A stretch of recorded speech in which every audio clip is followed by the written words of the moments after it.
Бүгінде әлем бойынша орын алған экономикалық жағдай салдарынан әр ел азаматтары қаржылай мүмкіндігіне қарап несиелеу бойынша ұтымды ұсыныстар жасайтын банктерді таңдағаны жөн. Өз кезегімізде тұрғындардың жұмысын жеңілдету мақсатында қала банктерінің қайсы тиімді боларын анықтап көрдік. Назарымыз бірден Форте банкқа ауды. Ашылғанына бір-ақ жыл болған банктың тарихын біреулер естісе, енді біреулер мүлде хабарсыз. Аталмыш қаржы орталығы Альянс Темір Форте банктердің бірігуі нәтижесінде құрылған. Бүгінде жас банк өз капиталының көптігі есебінен Қазақстан бойынша 3-ші орында.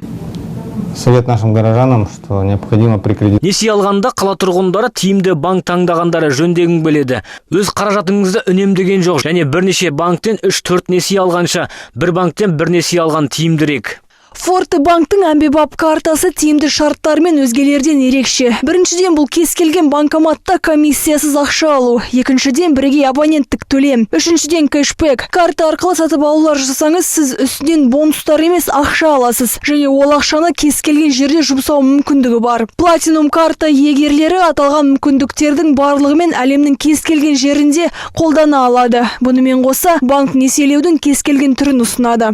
На сегодняшний день Біз өз салымшыларымызға несиенің бірнеше түрін ұсынамыз. Несиенің арасындағы ең сұранысы көбі кепілсіз несие болып табылады. Несиені рәсімдеу үшін төлқұжатыңызды әкелсеңіз болғаны.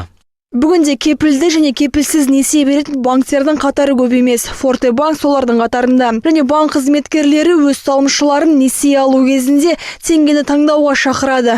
Бүгінгі таңда қала бойынша Форте банктың филиалы мен 2 бөлімшесі жемісті жұмыс істеуде.